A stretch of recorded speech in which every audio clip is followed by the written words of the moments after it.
Cantar sobre todo ese coro Somos el pueblo de Dios. Es uno de los coros, creo, más significativos que la iglesia puede cantar en nuestros días, ya que nos recuerda que justamente somos eso, somos el pueblo de Dios, el pueblo que el Señor ha rescatado a través, obviamente, ¿no es cierto?, de su sacrificio en la cruz por cada uno de nosotros. En esta mañana yo quisiera quizá pasar un par de domingos hablando sobre la iglesia, porque el tema de la iglesia es uno de los temas no solamente más actuales, pero también es uno de los temas más importantes para los creyentes.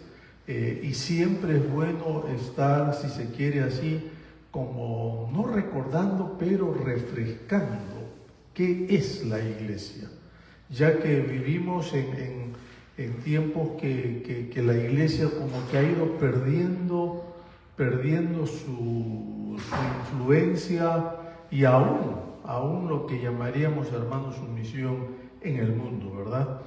Y es por eso que entonces yo quisiera hoy que veamos un poco lo que es la iglesia, y quiero empezar con Apocalipsis, que es una manera quizá un poco distinta de empezar un tema de la iglesia, porque a veces pensamos que deberíamos hacerlo en Hechos, y está bien, en Hechos nace la iglesia. Pero yo más bien quiero llevarlos a ustedes a lo que es el cielo, cuando la iglesia se reunirá con el Señor. Porque al fin y al cabo, eso es lo que es la iglesia. Es como cuando tú lees una novela o un libro, ¿verdad? Y a mí que yo tengo que leer cantidad de libros, muchas veces cuando el libro es muy así gordo, ¿no es cierto? Lo que hago es ir a las últimas páginas y entonces ver cómo termina el libro. O en la introducción la leo 2 o 3 veces para ver cómo el autor va a terminar el libro. De esa manera yo ya tengo una idea exacta de lo que va a pasar en el libro. Y lo mismo sucede con la iglesia. Tú puedes empezar en el libro de los Hechos y ver todo el origen de la iglesia, pero después, y puedes luego ir por las epístolas y todo, pero también puedes ir a Apocalipsis y ver a la iglesia. ¿Dónde se va a encontrar la iglesia cuando entonces estemos reunidos con el Señor? Y es por eso entonces que este pasaje de Apocalipsis 7, versículos 9 en adelante es importante, y ténganlo abierto, hermanos, ténganlo abierto, porque estaremos haciendo referencia entonces a estos versículos acá. Ahora, miren ustedes que el versículo 7, ¿verdad? Apocalipsis capítulo 7, ahora yo estoy medio confundido, ¿qué pasa?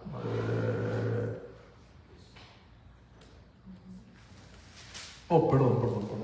Yo estaba en otro libro. Disculpen, hermano. Ok. Miren ustedes que el versículo 9 del capítulo 7 empieza diciendo, está Juan hablando, y no se olviden que Juan está viendo distintas escenas de lo que sería, ¿no es cierto?, el fin de la historia. Ya lo habíamos mencionado acá. Con lenguaje humano, con palabras humanas, trata de interpretar lo que él ve. Y claro, él hace lo mejor que puede. Pero miren, en el versículo 9 dice, después de esto, miré y vi una gran multitud. ¿Después de qué? Entonces uno tiene que ir a los versículos 1 al 8 para ver de qué está hablando Juan. Porque él dice, después de esto. O sea, después de esa escena, de esta escena. ¿Cuál es la escena?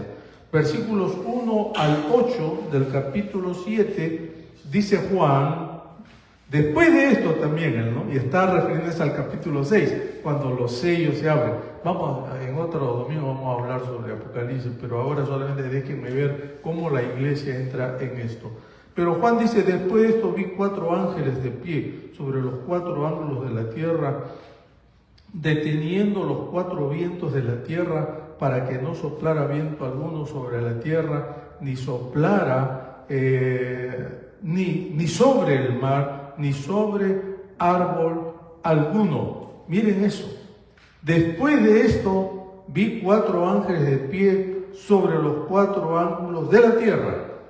La visión de Juan en el capítulo 7 empieza viendo a 4 ángeles en el norte, sur, este y oeste, los 4 ángulos de la tierra, tratando de evitar que el desastre de lo que sería el fin de la historia, que son los sellos que aparecen en el capítulo 6, hagan un daño terrible a toda la humanidad y toda la creación. Es interesante porque acá en este pasaje, versículo 3, inclusive se dice: no hagas daño a la tierra,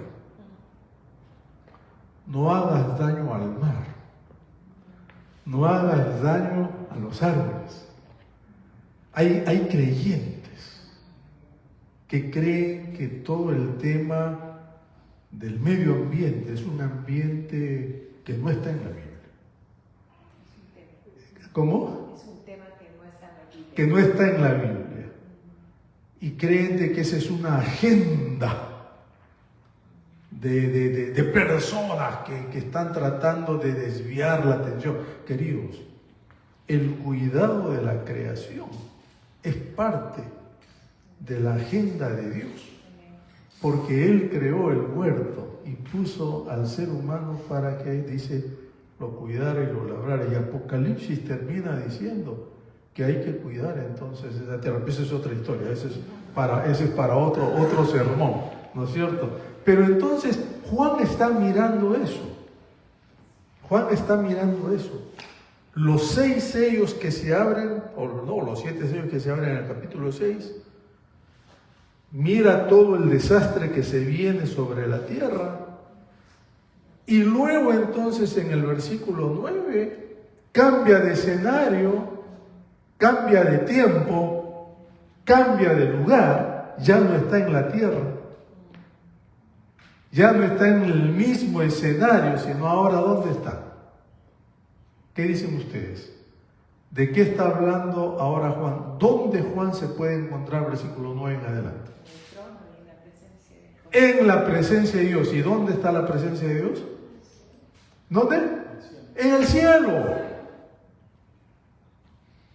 O sea que de pronto Juan, que está mirando la tierra, versículos 1 al 8, pasa a versículo 9 en su visión describiendo el cielo y describiendo que ahí está sentado, obviamente, el Señor en su santo trono. Y entonces Juan describe algo muy, muy interesante, porque Juan dice entonces, después de eso, o sea, después de estar en la tierra, miré y vi una gran multitud, la cual nadie podía contar, de todas las naciones, tribus, pueblos y lenguas. Y dice, estaban delante del trono y en la presencia del Cordero, vestidos de ropas blancas y con palmas en las manos. Ahora, Juan no solamente ve a la gran multitud, sino los oye también. Ve que están vestidos de blanco y ve que agitan ramas de palmas y cantan himnos, ¿verdad?, de alabanzas al Señor. De eso nos dice más adelante, etcétera, etcétera, recordándonos otra figura parecida en la entrada triunfal a Jerusalén. Cuando el Señor montado en un burrito entra y toda la gente sale, grita lo mismo, canta lo mismo, aleluya, palmas y todo lo demás, con la única diferencia que esa multitud de Jerusalén al día siguiente lo estaba condenando. O sea, al día siguiente lo estaba traicionando, la multitud. Mientras que esta multitud de acá, del cielo, más bien es leal y fiel a Dios. Porque nos dice la palabra más abajo, ¿verdad?, que esta multitud entonces más bien estaría alabando a Dios por los siglos de los siglos. Amén, obviamente. Ahora miren, hermanos, entonces, que cuando nosotros leemos esto, la pregunta que se nos viene, y no vamos a enredarnos en temas escatológicos ni discusiones, a veces que para mí son discusiones un poquito ociosas, ¿no? Pero la gran pregunta normal para cualquiera que lea la Biblia llanamente, sin entrar a complicarse la vida, es: ¿quiénes son esta multitud? ¿Quiénes conforman esta multitud? Porque más arriba nos habla de 144,000 personas. Y por eso decía que sin complicarnos la vida, hermanos, porque miren, desde que la Biblia está lista para todos, ¿no es cierto?, que la lean, se han armado líos y líos, han escrito miles de libros sobre quiénes son los 144,000 y la gente ha terminado más confusa que antes. No voy a entrar en eso, así que no esperen nada de eso, porque no es mi intención entrar a esto, a menos que alguien quiera obviamente discutir, eso lo podemos hacer después, pero este no es el lugar. Pero definitivamente 144,000 personas, que podrían ser literales o no, sería un número demasiado pequeño para pensar que representa a una iglesia o a la iglesia como muchos han querido ver. Más bien, la gran multitud parecería que es la mejor alternativa para entender qué es la iglesia o el pueblo de Dios, que a través de los siglos, desde el Antiguo Testamento, porque la iglesia no es solamente, ¿verdad?, o el pueblo de Dios, voy a hablar de esa manera, que el pueblo de Dios no es solamente a partir de hechos, sino el pueblo de Dios va desde el Antiguo Testamento. Es entonces esta gran multitud que no se puede contar, pero que está conformada, dice el versículo 9, de todas las naciones, de todas las tribus, de todos los pueblos y de todas las lenguas. Y esta multitud entonces es lo que nosotros llamamos, queridos, el pueblo de Dios, que ya Dios mismo le había prometido a Abraham en Génesis, que de su descendencia levantaría una descendencia innumerable, imposible de contar, de todas las naciones, no solamente judíos, sino de todas las naciones. Y por eso que acá Juan entonces reafirma lo mismo, que esa multitud es un pueblo conformado por gente de todas las lenguas, de todas las tribus, de todas las naciones, de todos los trasfondos, que no se puede contar, y que esta multitud entonces es la que nosotros en el día de hoy, ¿verdad?, entendemos que es la iglesia del Señor, porque al leer el Nuevo Testamento en particular, vemos que el Señor ha ido formando un pueblo que ahora se le llama iglesia, porque así en el Nuevo Testamento los primeros creyentes la llamaron. ¿Pero qué? Desde hacía mucho tiempo el Señor venía formando lo que llamamos nosotros un pueblo especial, que tomó la forma de Israel en el Antiguo Testamento, y en el día de hoy, como dice Pablo, más bien es un Israel espiritual.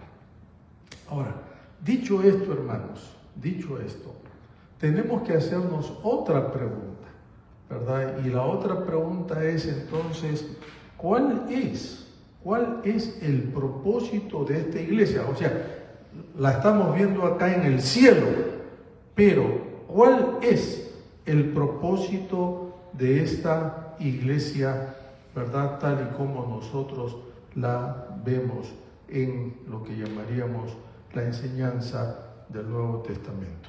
En primer lugar, el propósito de la iglesia o del pueblo de Dios es entonces ser un grupo que toman la idea, y déjenme enfatizar eso, hermanos, retoman la idea de ser la familia extendida de Dios en todo el mundo, que ya desde el Antiguo Testamento, dicho sea de paso, eso se venía, ¿no es cierto?, elaborando. este concepto de familia de Dios, pueblo de Dios, que es la iglesia, no es solamente, hermanos, un concepto espiritual o un concepto, si se quiere así, religioso, sino que es un concepto que está en las mismas entrañas de Dios. Dios, a través de todo el Antiguo Testamento, le dice al pueblo de Israel: yo soy el Padre de ustedes. Y si es Padre, se supone que ellos son hijos. Y si hay hijos y padres, entonces es familia. Entonces estamos hablando de una familia. En el Antiguo Testamento, ¿cuántas veces el propio Señor, Jehová, Dios Padre, dice: yo he querido a ustedes acurrucarlos bajo mis alas como la gallina o como un ave o una ave junta a sus polluelos, tomando la figura inclusive materna, no solamente paterna, sino la figura materna. Y en el Nuevo Testamento, sin lugar a dudas, el concepto de familia se extiende ya con el Señor Jesús y sus 12 apóstoles, que viven en lo que llamaríamos una comunidad que tiene todas las características de familia, que eso se ve quizá bien así ejemplificado en la última cena. Cuando el Señor se sienta en esa última cena, la cena pascual, Él toma la cabecera de la mesa, que solamente lo hacía el papá de la casa. Y Él parte el cordero y reparte el pan, mostrando con eso entonces que era lo que llamamos una familia espiritual. Pero luego ese concepto se ve extendido en lo que llamamos nosotros la primera iglesia del libro de los Hechos. Esta idea, hermanos, o esta costumbre de llamarnos hermano y hermana, no es solamente porque yo me olvidé cómo se llama el hermano o la hermana y mejor le llamo hermanito o hermanita, ¿no es cierto? Sino que es el concepto de que somos hermanos en el Señor. Y este concepto de familia, entonces, es lo que ha prevalecido a través de lo que llamamos la historia. Porque la iglesia, no solamente en el libro de los Hechos, sino la iglesia a través de la historia, compartían sus bienes, compartían sus recursos cuando surgía la necesidad, ¿verdad? Cuando hablaban del amor, lo primero que entonces la iglesia a través de la historia hacía era mostrar que la comunidad de creyentes, la iglesia, se apoyaba mutuamente en todo, y eso es lo que hasta el día de hoy, se viene practicando. Por lo tanto, la iglesia entonces, esta iglesia que la vemos en el cielo reunida, ¿no es cierto? Esta iglesia no es solamente un grupo de personas que se reúnen el domingo, ¿verdad?, para cantar un par de coros y escuchar un sermón y luego irse de su casa. La iglesia del Señor es un pueblo que Él ha ido formando desde el Antiguo Testamento y que se concreta en el Nuevo Testamento, donde los creyentes muestran entonces ciertas particularidades, como ser parte de una familia. Y más adelante Pablo teológicamente la desarrolla, ¿no? Cuando Pablo dice que la iglesia se parece a un cuerpo humano, donde cada miembro cumple una función, así como los miembros de un cuerpo cumplen su función. Los brazos, las manos sirven para una cosa, los pies sirven para otra cosa, la oreja sirve para otra cosa, y Pablo entonces va ejemplificando a través de eso lo que es entonces la iglesia.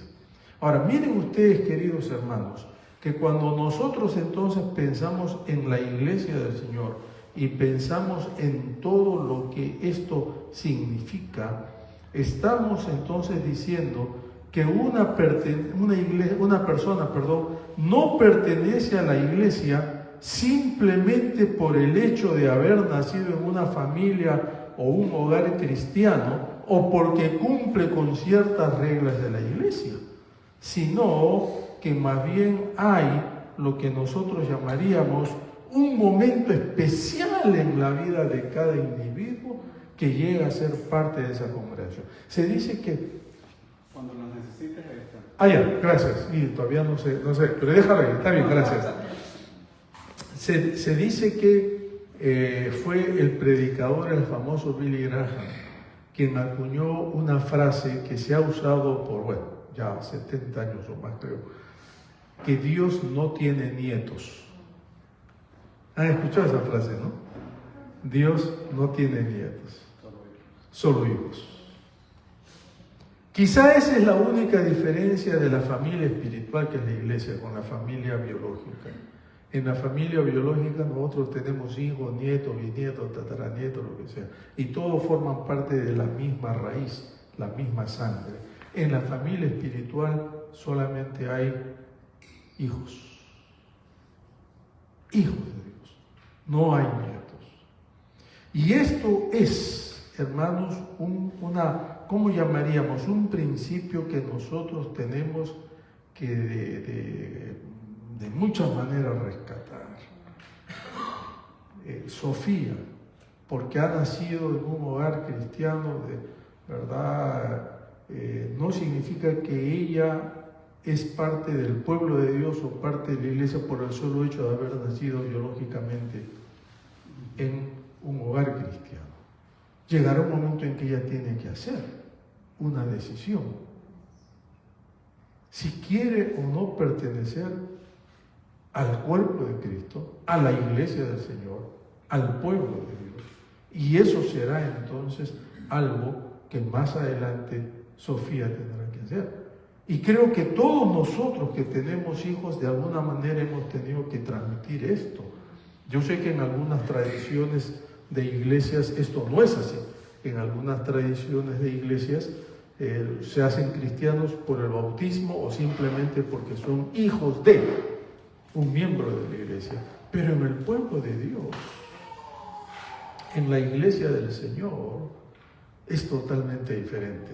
En Hechos 15, y quizá vamos rápidamente a mirar este pasaje de Hechos 15, hay una instancia muy interesante allí, ¿verdad? Que nos habla, versículos a ver, todo el capítulo 15, pero yo voy a centrarme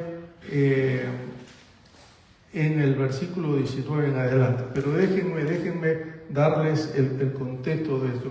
En el capítulo 15 de Hechos, la iglesia estaba creciendo tanto, que eran miles los que venían a la iglesia, eran parte del pueblo de Dios, muchos judíos y muchos gentiles, pero también había gente de otras partes, posiblemente del África, posiblemente de Etiopía, posiblemente, ¿verdad?, de lugares apartados. Y entonces los primeros cristianos que todavía estaban tratando de entender cómo funcionaba la iglesia, hermano, eso debe haber sido una de las cosas más impresionantes, ¿no? Porque de 12 apóstoles luego quedan 11, luego 100, etc. Ahora eran miles. Los estudiosos más serios dicen que es muy posible que la iglesia, contando niños, mujeres y personas ancianas, era una iglesia de 20, 30 mil personas mínimo, solo en Jerusalén. Solo en Jerusalén. No tenían templo, se reunían en casas, lo cual hacía todo más difícil aún el cuidado de todos esos creyentes. Imagínense, queridos. Y es en medio de todo eso que algunos hermanos que siempre hay en la iglesia, ¿no?, Yo no sé si con el deseo de frenar que más gente llegue a la iglesia, pero preguntan a los apóstoles. A ver, un momentito, nos hemos llenado de gente acá. Ahora, antes que ellos sean parte de nuestra comunidad, y estoy parafraseando lo que pudo haber pasado, antes que, ¿no es cierto?, surgiera la iglesia organizada como la conocemos nosotros. Pero entonces algunos empezaron a preguntarse si no sería bueno que los gentiles, o sea, los no judíos que querían ser parte del pueblo de Dios, primero se hicieran judíos y luego entonces se les aceptara en la iglesia del Señor. Y esa discusión, hermanos, llevó al famoso primer concilio de la iglesia cristiana. Y miren ustedes que a lo largo de estos años han habido, qué sé yo, más de una docena de concilios. Pero entonces en ese primer concilio, en verdad, esta gente llevó a lo que llamaríamos la primera discusión seria, en cuanto a quiénes podrían pertenecer al pueblo de Dios. Ahora, Pablo todavía no estaba ahí, porque si Pablo hubiera estado, eso hubiera sido. Pero estaba Pedro, que era, creo, más explosivo que Pablo. Y Pablo entonces, en el versículo 19 del capítulo 15, dice: yo juzgo, hermanos, que no se inquiete a los gentiles que se convierten a Dios, sino que se les escriba que se aparten de las contaminaciones, o sea, de lo que nosotros llamaríamos conductas éticas, que eran propias de ellos, y que más bien entonces los recibamos en la iglesia una vez que ellos han sido bautizados, como Pedro tenía la costumbre de hacer, luego de predicar y luego de hacer la invitación, la gente se convertía y él los bautizaba. Y de esta manera entonces en el primer concilio de la iglesia queda establecido que para ser parte del pueblo de Dios había que cumplir con dos por lo menos requisitos. El primero, convertirse a Cristo. No convertirse al judaísmo, no convertirse a una religión. Por eso que siempre los creyentes decimos, no predicamos una religión, ni la evangélica, ni la protestante, ni nada. Predicamos a Cristo. Amén. Pero lo segundo, esa gente tenía que haberse bautizado, porque esa era la señal visible. Y de esto voy a hablar el domingo que viene. Esta era la señal visible que ellos estaban dejando su forma antigua de vivir para incorporarse a un pueblo que Dios estaba levantando en medio de ellos. ¡Qué tremendo! Y es esto entonces lo que los primeros cristianos entienden y proclaman y predican. Y de esta forma nosotros encontramos entonces que los primeros creyentes, por lo menos a nosotros, nos dejaron algunas cosas que deberíamos tener bien en clara. En primer lugar, la iglesia no existe entonces para proporcionar un lugar o un refugio, ¿no?, donde la gente pueda ir para tener, si se quiere hacer, sus agendas espirituales. Yo a veces escucho a algunas personas que no, yo no voy a la iglesia porque yo sigo el cristianismo a mi manera. Y ahora que hay internet, dicen, no, dice, ¿para qué ir a la iglesia? Si total, yo desde mi casa me conecto a alguna de las tantas iglesias que hay por ahí. O sea, lo primero que tenemos que entender, hermanos, que el cristianismo, ¿verdad?, no es una vida que se vive individualmente. O sea, como alguien dijo, la iglesia no es una colección de cristianos individuales de aquí por allá que viven sus vidas solitos. porque no hay tal cosa como eso. La vida cristiana es una familia, es un pueblo, y por lo tanto tenemos que vivir en comunidad. Pero también, por otro lado, los primeros cristianos nos enseñaron que la iglesia no es el refugio, el escondite para apartarnos del mundo malvado y de esta manera asegurarnos que vamos a llegar al cielo bien. Que esto también ha pasado a lo largo de la historia.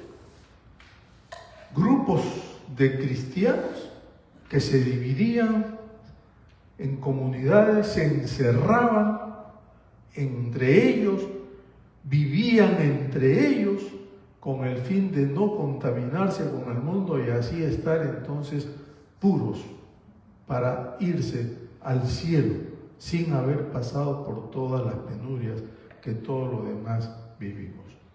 Más bien el Señor siempre fue de hablar a sus discípulos diciendo: yo a ustedes los envío al mundo, los envío. Jamás el Señor habló de refugiarnos en un lugar. Y muchos eruditos, por eso, hermanos, concuerdan al decir que la famosa persecución del primer siglo que se ve en Hechos, ¿no? Capítulo 8, cuando estalla la primera persecución de la iglesia. Hermano, yo estoy hablando de persecución, no estoy hablando de cosas un poquito, ¿cómo llamaríamos? Hasta infantiles que vemos en el día de hoy y que muchos creyentes dicen que ya estamos en persecución. Nada que ver, ¿no es cierto? La persecución de ellos era muerte. No que un vecino salga y te diga: oye, ¿por qué pones a tu perro ahí, verdad? Y eso no es persecución.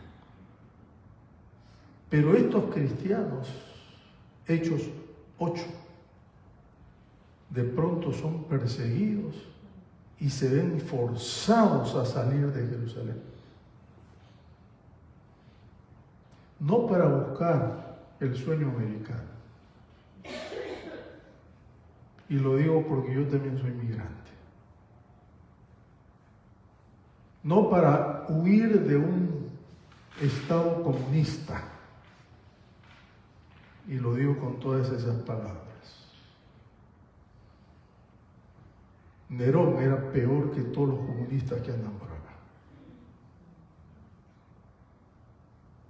Ellos salieron no porque querían un mejor futuro para sus hijos. Eso no estaba en la agenda de ellos. Todo eso, hermanos, puede ser bueno. Los tiempos han cambiado, bla, bla, bla, bla, bla. Pero eso no es lo que nosotros vemos acá, encontramos acá. Ellos salen porque el Señor les había dicho antes de ascender a los cielos: yo me voy, pero ahora ustedes yo los envío a la tierra, para que así como el Padre me envió a mí, ustedes también anuncien el Evangelio. Y la iglesia, el pueblo de Dios, es eso. La iglesia, hermanos, es eso, es la comunidad que Dios y el Señor Jesucristo envía con el poder del Espíritu Santo para sacudir al mundo total.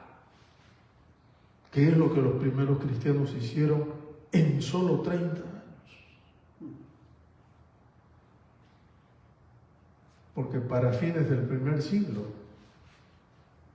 ya prácticamente todo lo que nosotros conocemos como el Mediterráneo había escuchado el Evangelio del Señor.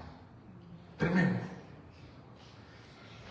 Acá vienen las fotitos esas que no se ven mucho. un ratito.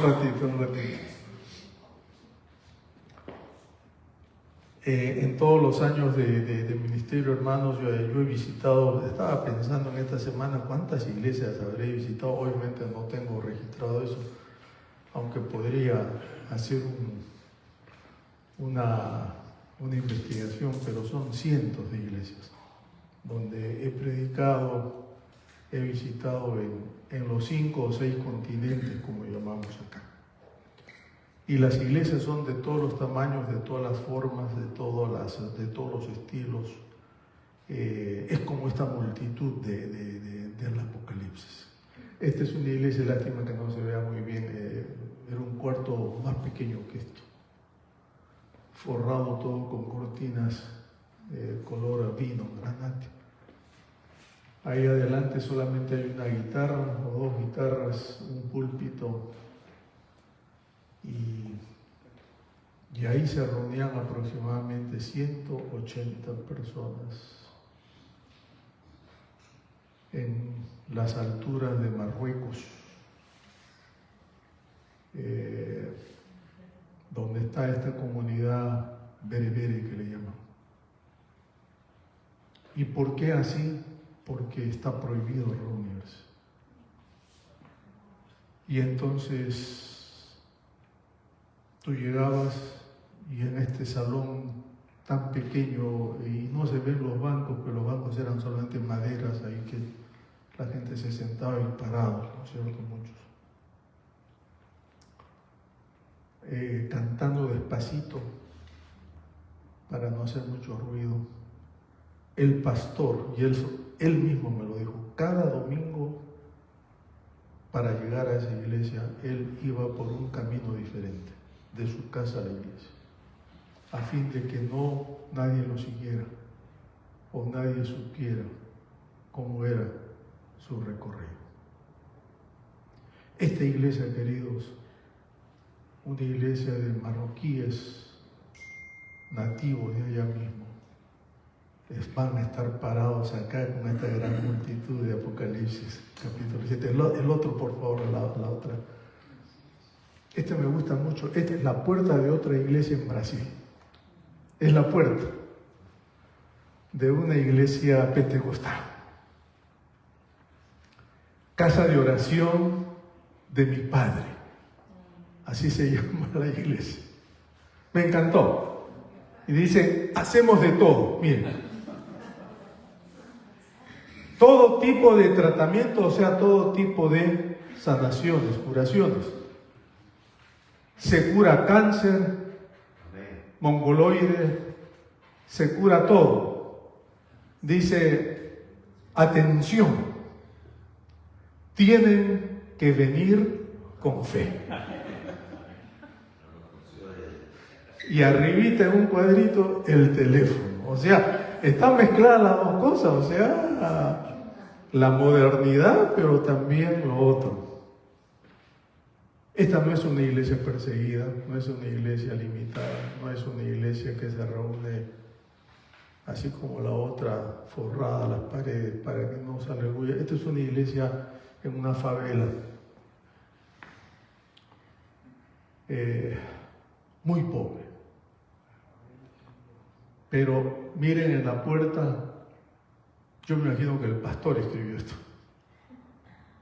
Bien claro lo que en esa iglesia se hace, para que no haya equivocación. Si tú estás yendo a la iglesia buscando otra cosa, no entres ahí, porque esta no es para ti. Es básicamente lo que está diciendo el pastor. La otra, por favor.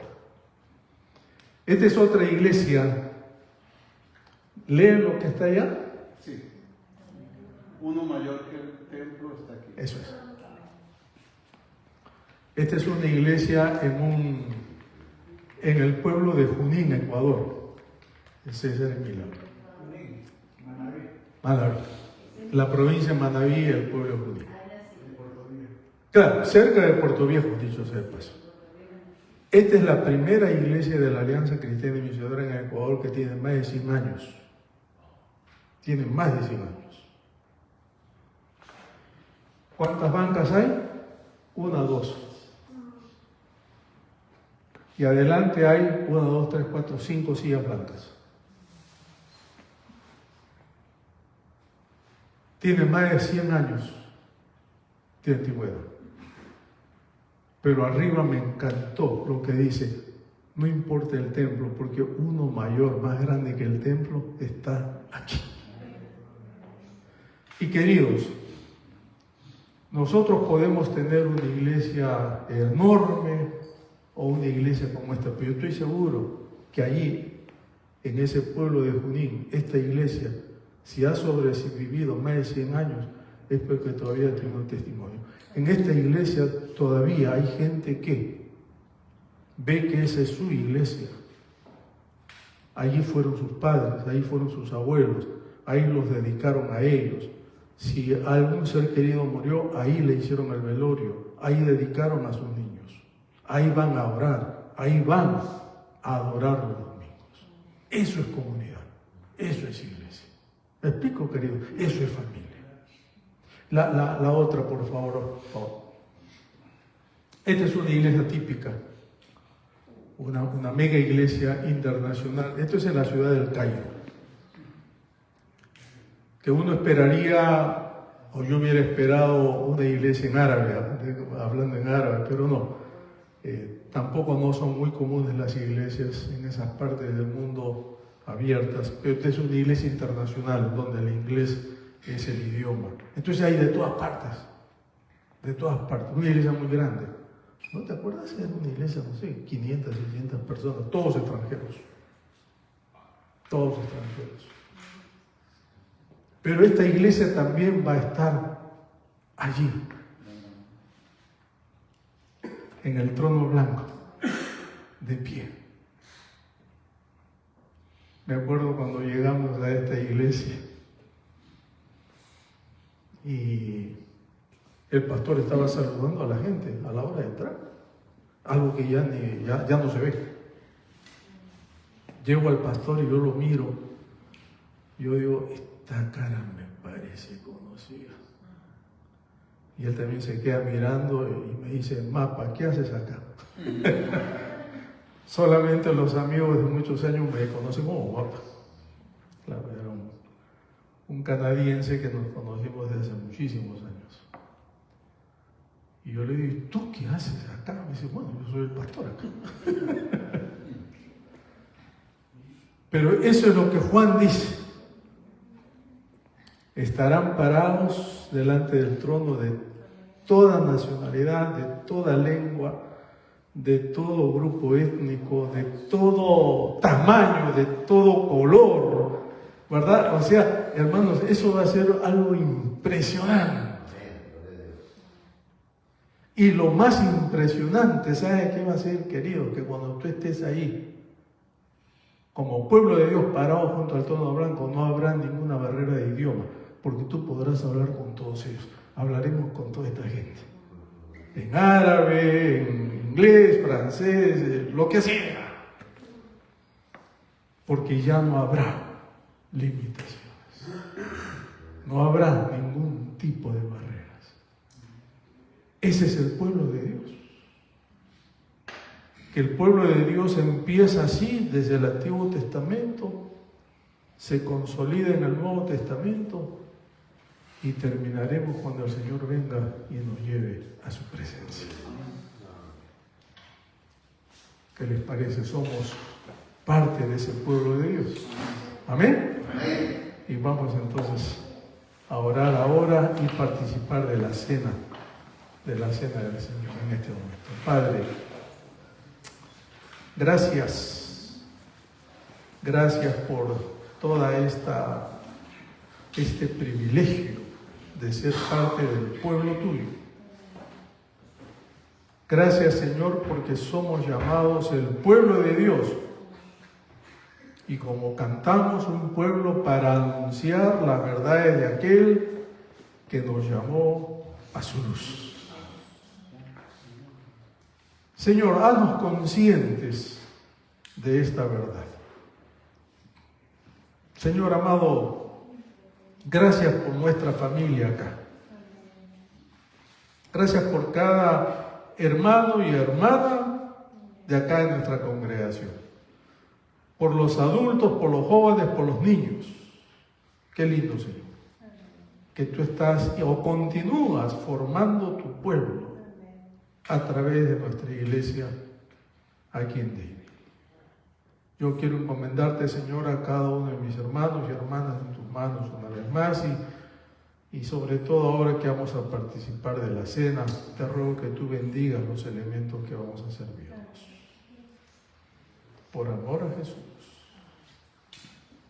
Amén.